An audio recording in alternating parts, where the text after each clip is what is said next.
Bueno, muchachos, ahora vamos a ver cómo construir esos mapas de curvas residuales a través del método gráfico, ¿vale? Entonces, para esto tenemos varias, digamos, es un método, sí, pero pues son con varias restricciones. ¿Qué pasa?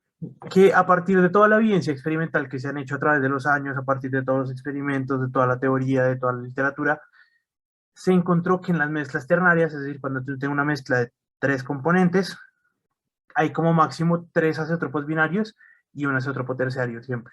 Es decir, hay tres azeótropos binarios, que lo que quiere decir es que para cada mezcla de compuestos puede haber un azeótropo, y hay un azeótropo ternario. Es decir, que puede que dentro del diagrama, por decirlo así, haya un punto en el que las tres compuestos hiervan a la misma temperatura. Por ello, entonces, pues se tiene el siguiente conjunto de restricciones, son ecuaciones. Vamos a tener nuestra primera ecuación que dice que N1 más S1 va a ser igual a 3.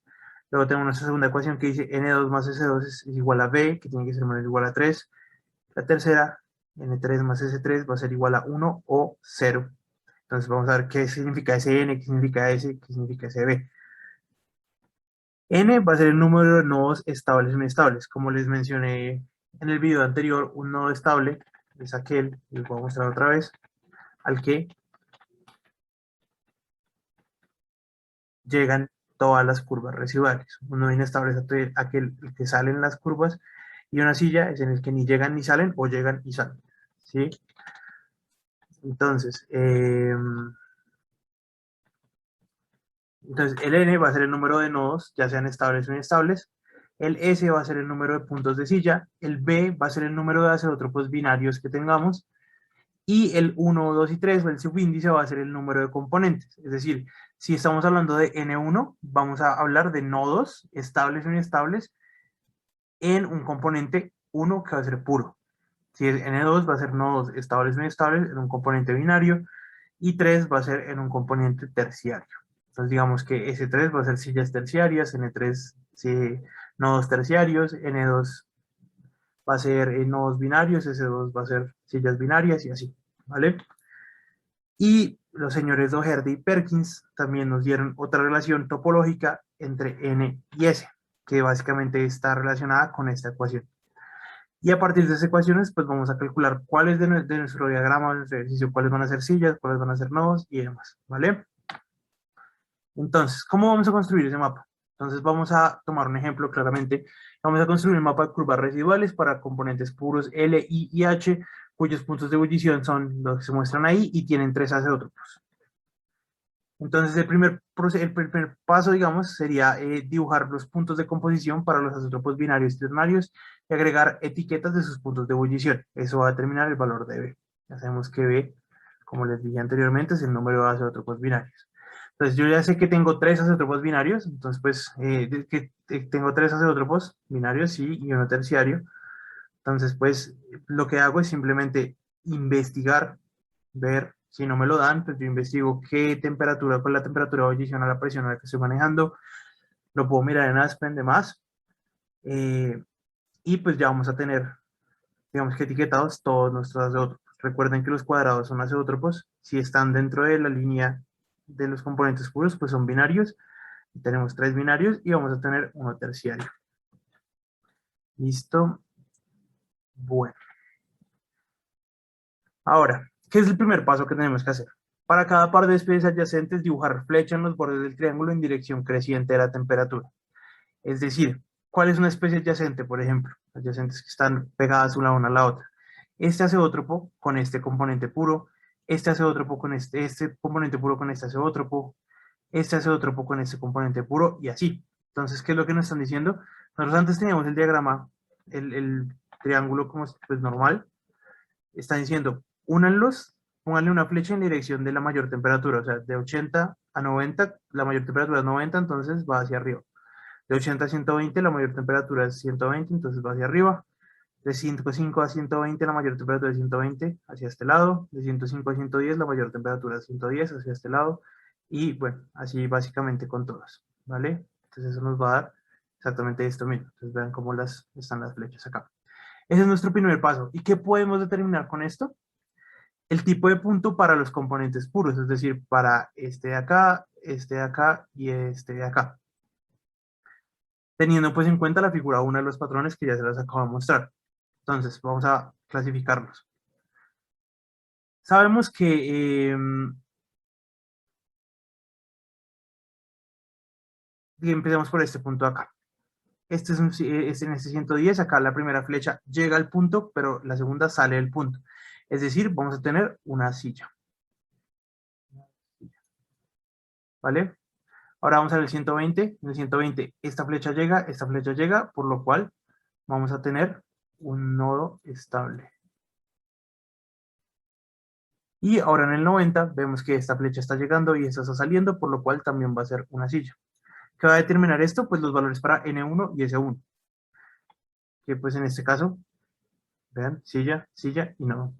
Pues acá no lo califican como estable todavía, pero es un nodo estable.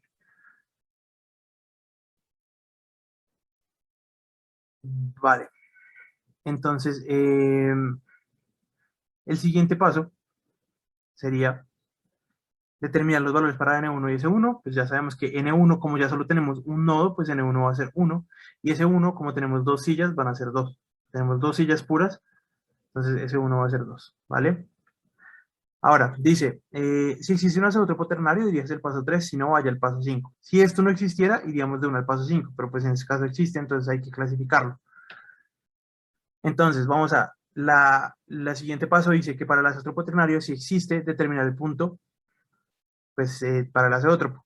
El punto es un nodo si se cumple lo siguiente, que el número de nodos puros más B, que es el número de azeótropos binarios, es menor que 4. Si se cumple eso, pues sea, por ejemplo, nosotros ya tenemos acá que N1 es igual a 1 y B es igual a 3. Pues 1 más 3 es igual a 4. Entonces, como tiene que ser estrictamente menor a 4, pues esto no se cumple, ¿vale? Entonces, pues tenemos que pasar a la siguiente excepción. Y es que dice que excluyendo las sillas de componentes puros, o sea, yo quitando las sillas de componentes puros, el azeotropo ternario tiene el punto de ebullición más alto, el segundo más alto, más bajo o segundo más bajo de todas las especies, ¿vale? Entonces, pues yo ya quito las sillas, ya no tengo en cuenta las sillas, entonces voy a mirar cuál es el punto de ebullición más alto. En este caso sería este, ¿cierto? Este no es mi azeotropo terciario, entonces este no es. El segundo más alto sería, ay, perdón, el más alto sería el 120, el segundo más alto el 115, pero ninguno es mi azeotropo terciario. El más bajo sería 80 y el segundo más bajo sería mi azeotropo terciario. ¿Cómo se cumple esto de que es el segundo más bajo? Entonces podemos decir que el punto es un nodo. Entonces recuerden, el punto es un nodo si se cumple alguna de estas dos. Si no pasa ninguna, pues de lo contrario, obviamente el punto, o sea, este azeotropo terciario va a ser una silla. Y esto obviamente va a determinar también los valores para N3 y S3. Pues ya sabemos que, pues, como dice la primera, la ecuación número 3, N3 más S3 va a ser o 1 o 0, porque pues no pueden, o sea, si solo hay un punto terciario, o solamente va a haber o va a ser o silla o va a ser o nodo. Entonces, pues no, eventualmente pues no podrían ser las dos. Ya sabemos que S3 va a ser igual a 0 y N3 va a ser igual a 1. ¿Vale? Por acá. Listo. Aún, pues ya sabemos que es un nodo, claramente, pero aún no determinamos si es estable o inestable. Eso lo vamos a determinar un poco más adelante. ¿Listo? Pero entonces ya sabemos que mi azeotropo es un nodo. Es el azeotropo terciario. Ahora, cuarto. Bueno, acá dice, si el punto es un nodo, dirige hacia el paso 5, si es una silla, vaya al paso 4. Entonces, si dado el caso que fuera una silla, iríamos al paso 4, donde vamos a conectar el punto de silla por líneas rectas a todos los azeótropos binarios y a todos los nodos de componentes puros, pero no a las sillas de componentes puros.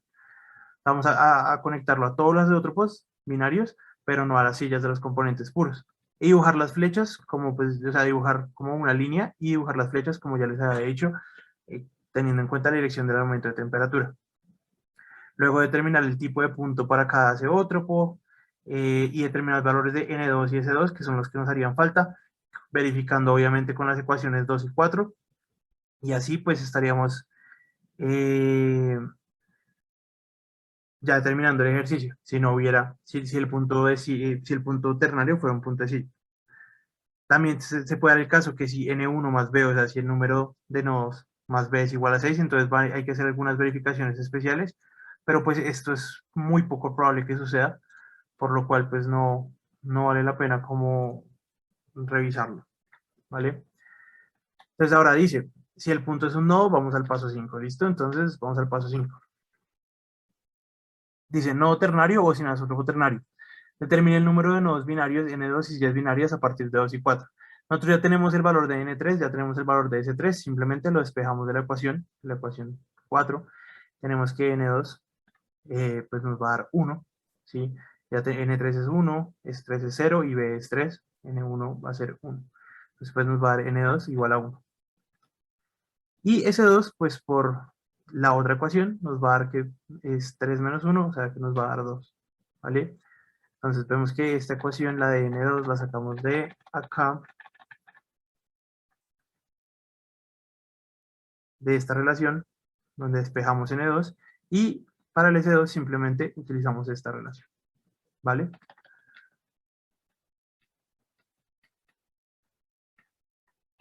Entonces ya tenemos el valor de N2 y S2, y ahora lo que hay que hacer es contar los azotropos binarios con punto de ebullición intermedia, es decir, que no son las especies de ebullición más alta o más bajo. Entonces repetimos, los azeótropos binarios, es decir, B, ya sabemos que son 3, con punto de ebullición intermedia, que no sean el más alto o el más bajo, y llamar a ese número B y B, perdón, y se debe cumplir que el número de azeótropos binarios menos esos azeótropos binarios con ebullición intermedia tiene que ser igual a N2, y que S2, las sillas binarias, tiene que ser menor o igual a ese punto, a esa cantidad de eh, azeótropos con temperatura intermedia. Entonces, si vamos otra vez al diagrama, dice que vamos a contar los azeótropos de temperatura intermedia. Tenemos acá, pues como este es el más alto, este es el más bajo, ¿cierto? Entonces estos no los vamos a contar. Entonces los de temperatura intermedia van a ser 1 y 2, 115 y el 105. Por lo cual vamos a tener que este B y B va a ser igual a 2, ¿cierto? Cuando hacemos la resta, pues ya sabemos que B es 3, entonces 3 menos 2 nos da 1, y que N2 es igual a 1, entonces esto se está cumpliendo. Esta relación, check, se cumple.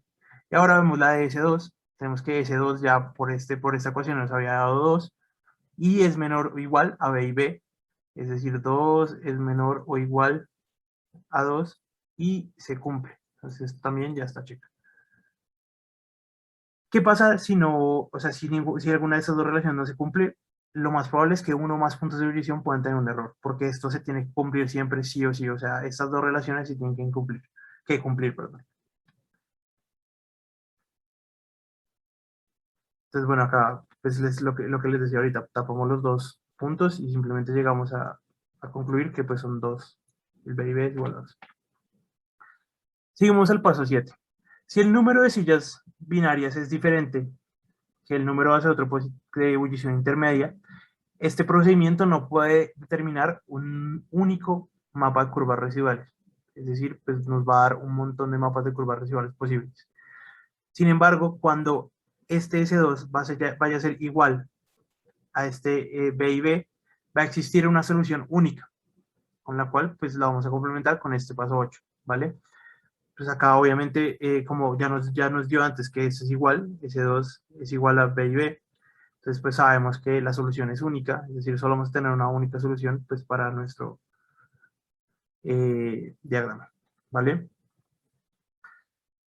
Ahora en el 8, habla de que en este paso para un nodo ternario, ningún isótopo ternario, las fronteras de destilación, si las hay, se determinen e ingresen en el diagrama como líneas rectas, y si se desea una o más curvas representativas de residuos se dibujan. Entonces esto lo que nos está diciendo es básicamente cómo vamos a dibujar el diagrama. Pues acá obviamente está resumido, pero entonces vamos a ver el ejemplo. Esto va a aplicar en los casos donde S3, o sea, las sillas terciarias sean 0, o las sillas binarias, las no terciarias sean 0 o 1, y cuando las sillas binarias vayan a ser igual a los puntos azeótropos de ebullición intermedia. Pasa que en todos los casos el número de fronteras de destilación va a ser igual al número de puntos de sillas binarias, ¿vale? Entonces tenemos que dibujar dos fronteras de destilación. ¿Cómo las vamos a dibujar? Teniendo en cuenta los 5 siguientes pasos. Primero, que cada silla binaria debe conectarse a un nodo. Ya puede ser un nodo puro, binario o ternario. Que un nodo ternario debe ser conectado al menos a una silla binaria. O sea, por lo menos debe tener un nodo, o sea, el nodo ternario tiene que estar sí o sí conectado a una silla binaria. Un nodo de componente puro no puede conectarse a un nodo ternario, o sea, ya sabemos que si en los componentes puros hay un nodo, no podemos conectar ese nodo con un nodo que también sea ternario. Está muy importante, un nodo inestable no puede conectarse con un nodo estable, porque no tendría sentido, dejaría alguno de los dos de ser nodo. Las conexiones se realizan determinando una conexión para cada silla binaria, de manera que 1. Una silla binaria de unición mínima se conecta a un nodo inestable que hierve a una temperatura más baja. Y 2. Una silla binaria de ebullición máxima se conecta a un nodo estable que hierve a mayor temperatura. Entonces, como recomendación, es mejor considerar primero las conexiones con el nodo ternario y luego examinar las posibles conexiones para las sillas binarias. Entonces, lo que nos dice esta recomendación es primero empiece con el nodo ternario y ya luego mira a ver qué pasa con las sillas que faltan, las sillas binarias faltantes. Bueno, ahora sí vamos a pasar al último paso, que es la construcción como tal del diagrama. Entonces tenemos acá nuestro resumen, los nodos puros nos dieron 1, las sillas puras nos dieron 2, los nodos binarios nos dieron 1, las sillas binarias también nos dieron 2, los nodos terciarios 1 y las sillas terciarias nos dieron 0. Entonces vamos a pasar a nuestro diagrama. Nos dice que tenemos que tener un número de fronteras de destilación que sea igual a S2. Entonces tenemos que tener dos fronteras de destilación, es decir, dos líneas que vayan a determinar hasta qué punto podemos destilar, dos zonas. ¿Qué va a pasar? Pues vamos a empezar, como dice la recomendación, por el nodo terciario.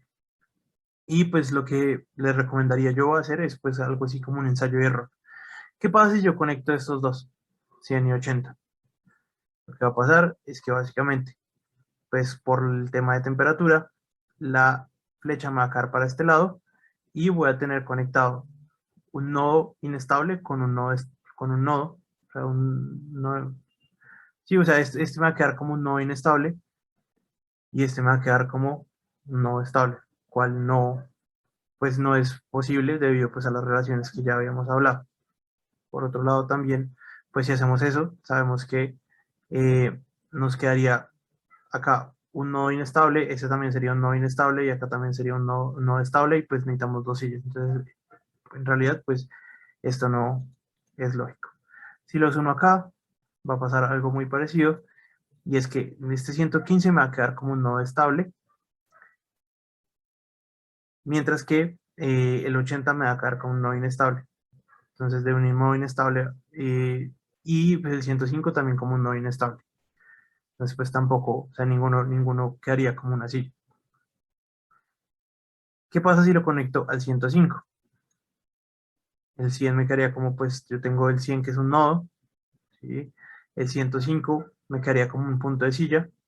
Y sabemos que también un nodo terciario sí o sí debe conectarse a una silla. Entonces, pues si ya sabemos que ese 105 es una silla, porque digamos que en los otros casos, vean que este nodo pues no estaría conectado a una silla, sino un nodo. Este nodo no estaría conectado a una silla, sino también a un nodo. Entonces ninguno de estos dos es.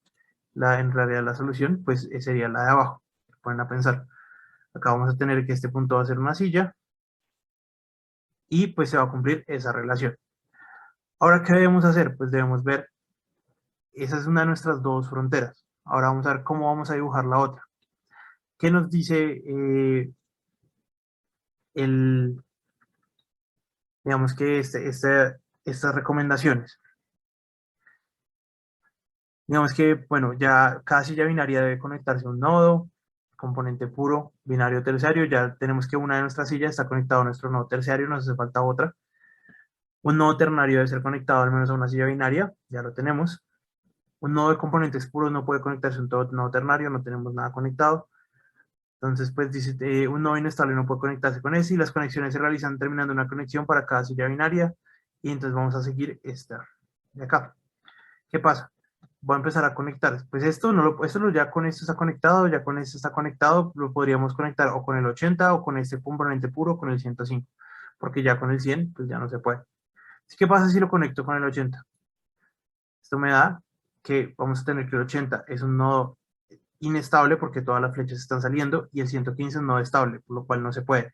Además que un nodo inestable no puede estar conectado con un nodo estable. Entonces esto pues ya de por sí sale mal. Si conecto el 115 con el 105, vamos a tener que este 115 va a ser un nodo estable y que el 80 al igual va a ser un nodo inestable. Ya sabemos que son dos sillas, no dos nodos, entonces pues eso tampoco lo podemos hacer. Si conectara el caso, por ejemplo, el 105 con el 80, tenemos que esto va a ser un nodo estable. Pues este 105 igual va a seguir siendo silla, pero el 115 de la misma manera va a ser un nodo estable. Entonces, pues ninguna de esas tres conexiones nos sirve, entonces pues nos queda la única opción, que sería básicamente conectar nuestro nodo binario con este nodo de componente puro. Si yo lo conecto y trazo eh, si yo conecto, perdón, este nodo binario no, este hace otro binario con este componente puro. Yo trazo acá mi línea, voy a tener que esto se va a convertir en una silla, porque miren que acá está llegando, acá está llegando, acá está saliendo. Esto va a ser un nodo inestable, tenemos que, pues, se cumple todo.